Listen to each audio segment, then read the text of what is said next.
Assalamualaikum warahmatullahi wabarakatuh. Perkenalkan, nama saya Septi Purnamasari, sarjana sains magister biologi. Saya adalah salah satu dosen bagian biologi kedokteran program studi pendidikan dokter Fakultas Kedokteran Universitas Sriwijaya. Video ini merupakan rangkaian dari pernyataan diri dosen dalam unit kerja Tridharma Perguruan Tinggi atau PDD UKTMT di bidang pengajaran. Pada kesempatan ini, saya akan menjelaskan beberapa hal terkait keilmuan saya dan relevansi dengan mata kuliah yang saya ambil dengan menggunakan pendekatan DIID, Delivery, Interaction, dan Assessment.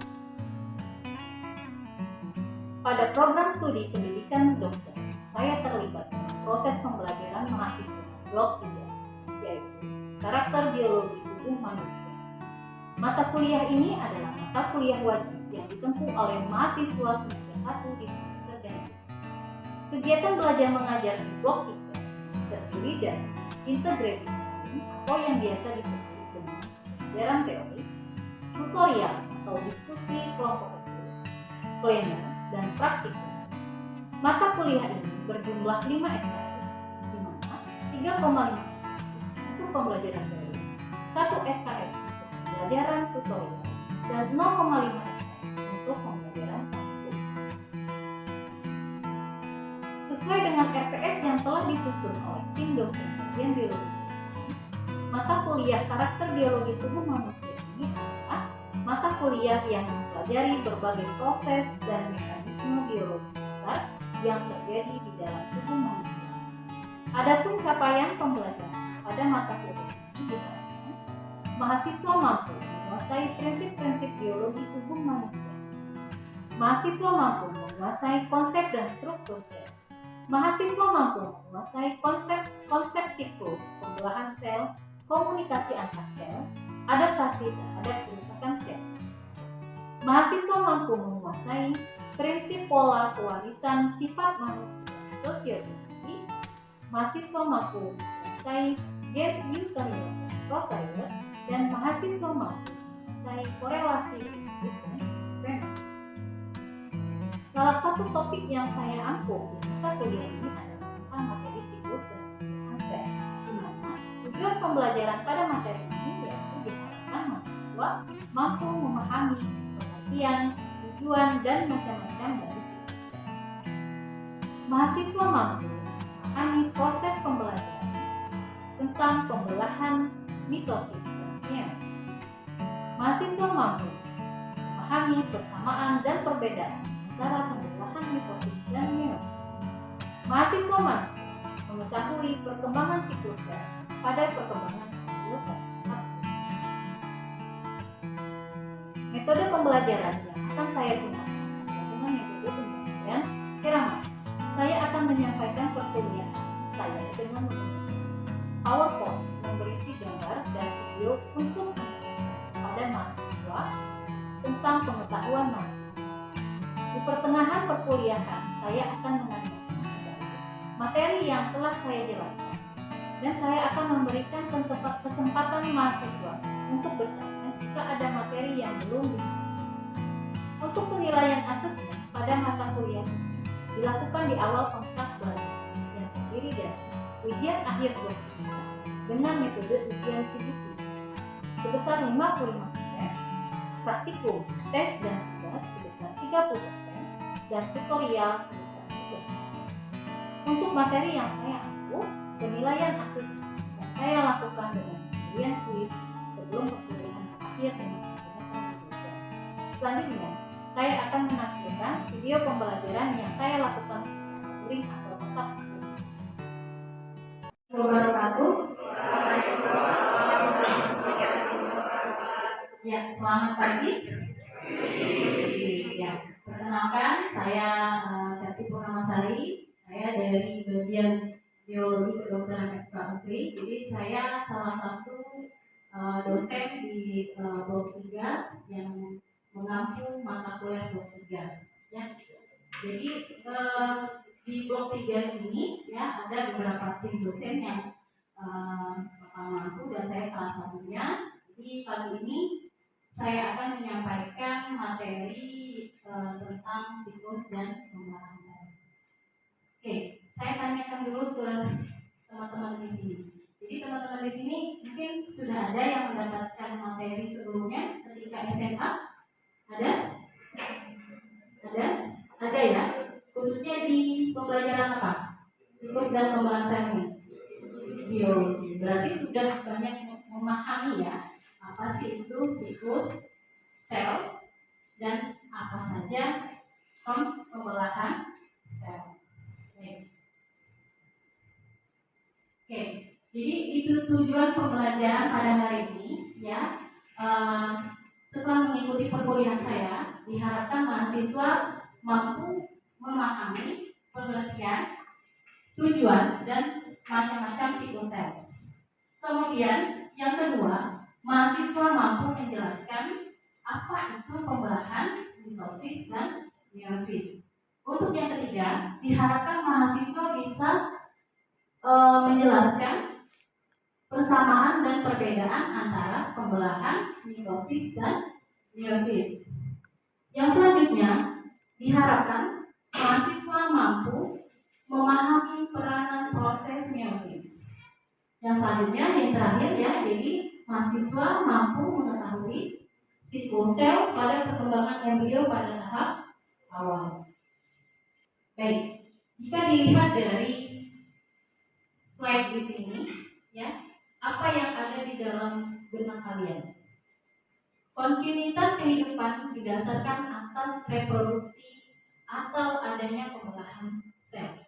Jadi manusia ini termasuk makhluk hidup.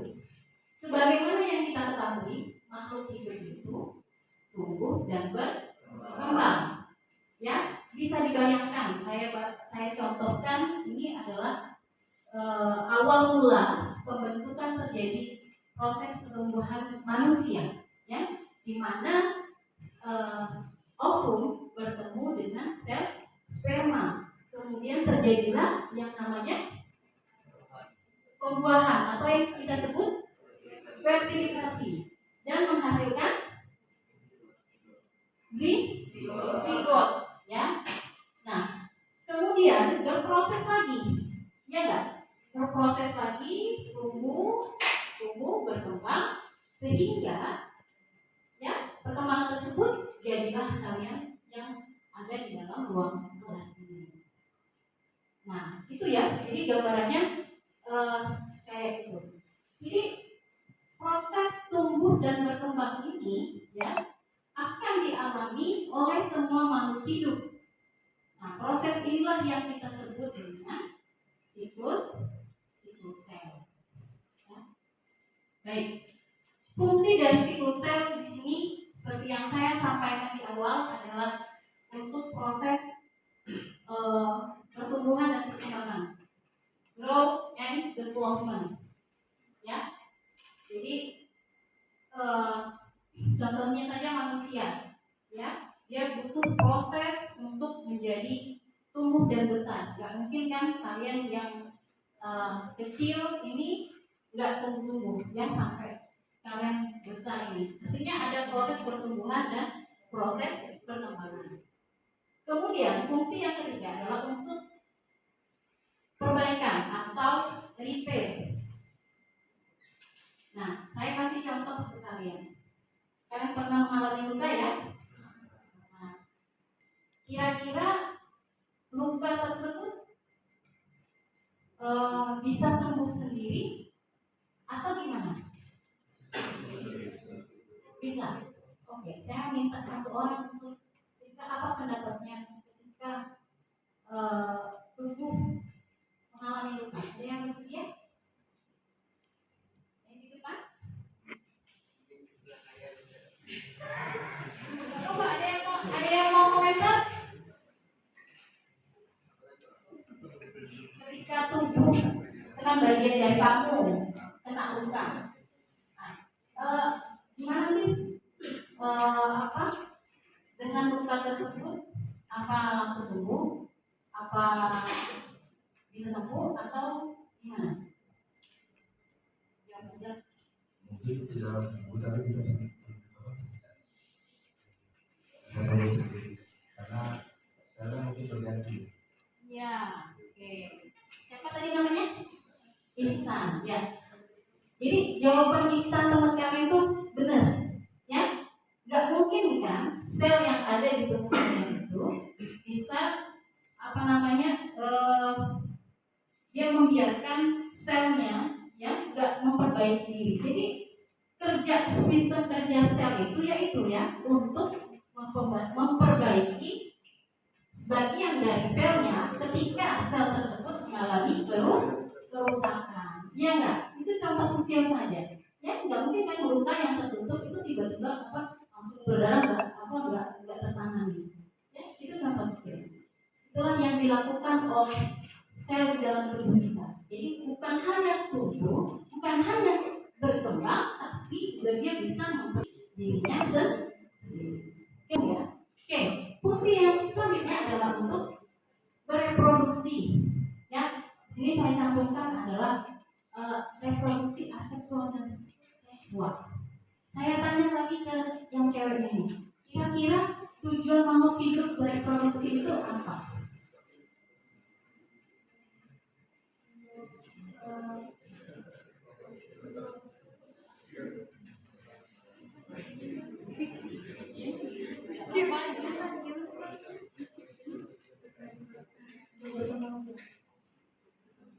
Berarti tujuan makhluk hidup itu untuk berkembang biak.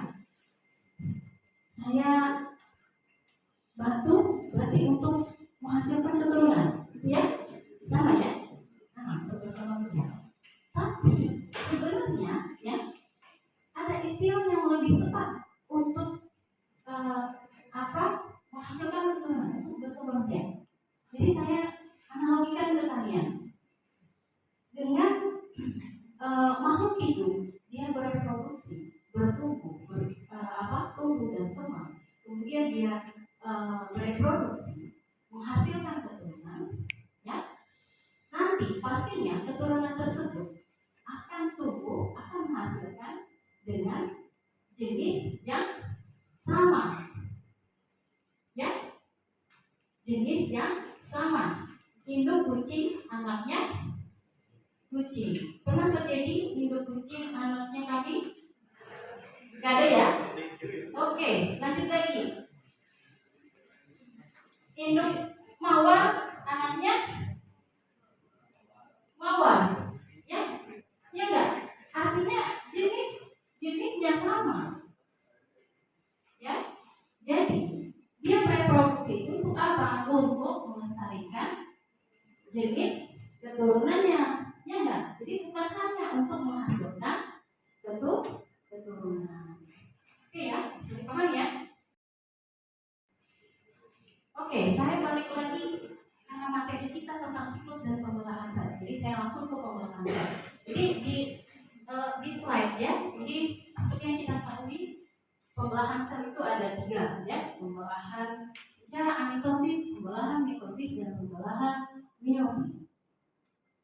Nah, untuk di pertemuan hari ini kita tidak membahas lebih dalam ke pembelahan mitosis ya, kita hanya fokus ke pembelahan mitosis dan pembelahan meiosis ya. Oke. Pembelahan amitosis. Ya, amitosis. Jadi pembelahan amitosis ini adalah pembelahan yang tidak melakukan proses pembelahan. Jadi dia secara spontan, secara langsung dia bisa memperbanyak keturunannya. Ini kalau kalian lihat disebut juga dengan pembelahan biner. Ya, apa contoh dari pembelahan amitosis ini? Ada yang bisa jawab? Ada yang bisa jawab? Contoh dari pembelahan amitosis?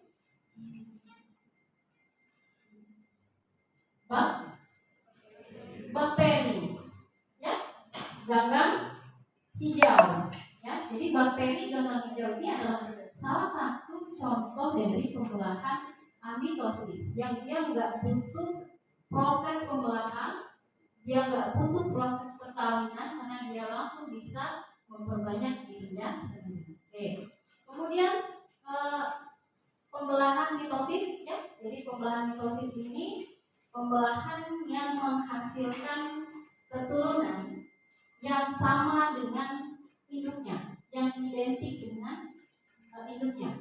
Jadi kalau kromosomnya sama, kalau kromosom induk 2N artinya anakan juga 2N. Jadi dia identik sama, ya. Itu pembelahan mitosis. Kemudian pembelahan meiosis. Pembelahan meiosis ini dia disebut juga dengan pembelahan reduksi karena terjadi pengurangan ya pada jumlah kromosomnya. Jadi sering disebut dengan setengah dari induk, ya. Oke. Kalau dilihat di slide, ya, bisa kalian menarik kesimpulan bahwa pembelahan sel ini, ya, pembelahan amitosis ini pembelahan yang terjadi secara langsung. Kemudian pembelahan mitosis, ya, dia berfungsi untuk proses pertumbuhan, perkembangan, dan proses perbaikan. Kemudian pembelahan mitosis ini nantinya, ya, karena dia mengalami reproduksi aseksual, dia menghasilkan sel anakan yang identik. Kemudian pembelahan ini, mitosis ini, dia terjadi pada sel tubuh, ya, sel somatik. Kemudian pembelahan meiosis ini bereproduksi seksual, umumnya terjadi pada sel untuk sel kelamin, ya, atau sel gamet. Kemudian menghasilkan sel anakan yang berbeda dengan induknya. Kemudian dia terjadi pada sel reproduksi yang spesifik. Oke, saya lanjutkan. Nah, kalau kita tadi sudah tahu, ya, apa itu situs sel, apa itu fungsinya, ya, saya akan melanjutkan ke fase-fase dalam siklus sel. Jadi di dalam siklus sel itu terjadi fase-fase, ya. Siklus sel ini ada 2 fase, ya. Fokus ke sini. Fase pertama adalah fase interfase, fase kedua adalah mitosis. Jadi kalau kalian lihat, fase yang paling panjang di sini adalah fase interfase. Di mana fase interfase ini ada fase G1, fase sintesis S, ya, atau fase G2. G1 ini sering disebut dengan fase growth, ya. Sedangkan fase untuk pembelahannya ini adalah fase mitosis. Apa yang terjadi pada tahap interfase? Ya, jadi pada tahap interfase pembelahan mitosis silih berganti dengan tahap yang jauh lebih panjang yang disebut dengan pada tahap interfase. Ya, banyak yang mengatakan bahwa pada tahap interfase ini adalah tahapan yang tidak terjadi pembelahan. Ya, sebenarnya pada tahap interfase di sini, ya, dia terjadi tahapan persiapan. Tahapan persiapan untuk melakukan pembelahan. Jadi dia sebelum berperang, ya, dia punya amunisi dulu, ya. Kalian bayangkan aja, seorang prajurit kalau mau perang itu pasti banyak persiapannya, ya. Latihan dulu, kemudian fisiknya bagaimana, ya. Harus mempelajari strategi biar buat menang juga. Sama yang dialami oleh tahap sel, ya. Jadi sebelum dia mau melakukan pembelahan, dia penuhi dulu, dia butuh energi dulu, dia butuh nutrisi dulu. Di tahapan apa? Jadi di tahapan interfase, ya. Umumnya dalam satu siklus sel itu berkisar hampir 24 jam. Jadi 90% itu dialami oleh tahap interfase. Ya, kalau fase G1 kalau di dianalogikan 24 jam. Jadi kita bagi fase G1 itu 5 sampai 6 jam. Fase sintesis ya, di mana sel tumbuh sambil menjalin kromosom-kromosomnya 10 sampai 12 jam. Kemudian fase G2 ini 4 sampai 6 jam. Jadi cukup lama ya untuk tahapan interfase. Oke. Nah, ini dilihat ya pada tahapan interfase. Ini kalian bisa lihat tahapan ini di bawah mikroskop. Ya, nanti ketika kita praktikum di blok 3 ini bisa dilihat. Jadi di tahapan ini ya ada bagian-bagian dari organel sel. Yang lapisan terluar ini yang dinamakan dengan nukleus atau inti sel. Ya, jadi ingat pada tahap interfase nukleusnya masih ada. Ya, kemudian di dalam ini ada yang dinamakan yang hitam kecil ini yang dinamakan dengan nukleolus, anak dari inti sel.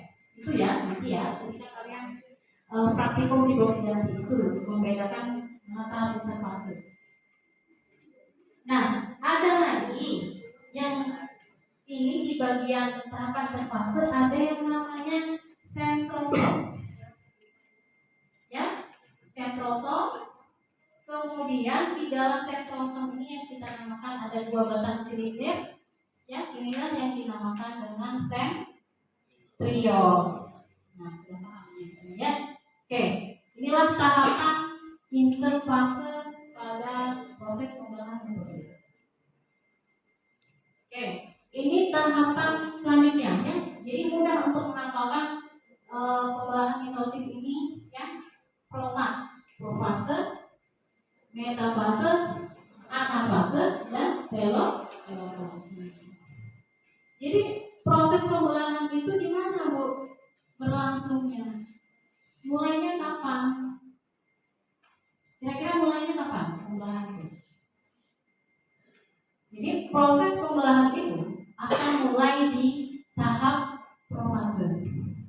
Ya, jadi di tahap profase ini dia mulai terjadi pembelahan sel. Ya, jadi kalau kalian lihat di sini membran intinya mulai terfragmen, mulai rusak. Ya, nah ini terbagi menjadi bagian-bagian yang kecil. Nah, kromosom yang ada di dalam inti sel ya mulai membagi 2, membentuk kromatid yang bersaudara. Ya, nah, mulai terjadi penggandaan kromosom di sini. Ya, oke. Kemudian tahapan profase. Setelah tahapan profase, ya ada lagi lanjutan tahapannya adalah metafase. Ini ciri khas dari tahapan metafase ini paling khas kalau dilihat di bawah mikroskop. Ya, apa ciri khasnya? Jadi kromosom ini dia berjejer pada bidang ekuator. Dia akan selalu ada di bidang tengah, pada bidang tengah. Ya, oke. Kemudian tahapan selanjutnya adalah tahapan anafase. Oke, pada tahapan anafase ini ya yang awalnya dia berjejer, kemudian dia melakukan pemisahan ke kutub masing-masing. Jadi terbentuklah kayak huruf V terbalik. Ya, ini ciri khasnya. Ini tahapan anafase. Kromatid saudara dari setiap pasangan menuju kutub yang berlawanan. Pada akhir anafase, kedua kutub sel memiliki kromosom yang jumlahnya sama. Kemudian tahapan terakhir adalah tahapan telofase. Ya, tahapan telofase ini yang awalnya membran inti tidak terbentuk, jadi membran inti mulai membentuk dan kemudian biasanya dia ada dua sel anakan. Jadi dia akan bentuknya biasanya di bawah mikroskop ini kalau kita lihat ya dia terbentuk 2 sel anakan ini. Tahapan telofase. Oke, ada pertanyaan sampai sini? Ada yang mau ditanyakan? Jelas? Oke, kalau jelas, saya lanjutkan ke kuis. Ya, kita ke kuis. Oke. Ya, boleh dikerjakan ya. Oke, masuk ke pertanyaan yang pertama ya. Siklus sel adalah pembelahan sel pada makhluk hidup sangat penting karena membentuk sel baru pada tubuh untuk makhluk hidup tumbuh dan berkembang. Benar? Salah? Oke, benar ya? Ada yang salah? Ada yang jawab salah? Penting ya. Jadi siklus sel tadi tujuannya untuk tumbuh dan berkembang. Oke, saya lanjut ke pertanyaan kedua. Amitosis adalah reproduksi sel, di mana sel membelah diri secara spontan tanpa melalui tahap-tahap pembelahan sel. Pembelahan cara ini banyak dijumpai pada sel-sel yang bersifat prokaryotik, misalnya bakteri dan organ hijau. Benar? Salah? Hah? Ada yang salah? Benar nggak? Benar apa salah? Padahal baru tadi ya materinya ya. Ayo putuskan. Benar apa salah? Benar apa salah? Benar. Ya. Amitosis. Tanpa proses pembelahan. Mitosis dia mengalami pembelahan. Ya. Oke. Saya lanjutkan lagi. Siklus terpandang pada siklus sel adalah fase profase. Salah. Apa siklusnya? Apa fase apa? Interfase. Ya. Kalau ada yang menjawab apa profase, berarti sudah kebangetan ya. Padahal baru tadi kita membahasnya. Oke. Sepertinya ini soal terakhir. Anafase, fase di mana terjadi pemendekan benang spindle kromatid menuju kutub-kutub yang berlawanan. Sitokinesis dimulai. Benar atau salah? Kayaknya berapa persen yang menjawab? Benar atau salah? Benar. Ya.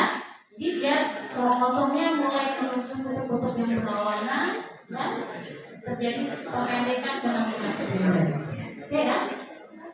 Ya, cukup jelas ya di kuis hari ini ya. Ada yang mau ditanyakan tentang materi siklus dan pembelahan sel? Tidak ada, belum ada ya. Ya, jadi semoga materi ini menambah keilmuan kalian ya tentang siklus dan pembelahan sel. Nanti kalau ada yang ditanyakan silahkan ditanyakan di belakang. Oke ya. Cukup sekian untuk pertemuan kita hari ini. Terima kasih atas kehadirannya. Saya akhiri. Assalamualaikum warahmatullahi wabarakatuh.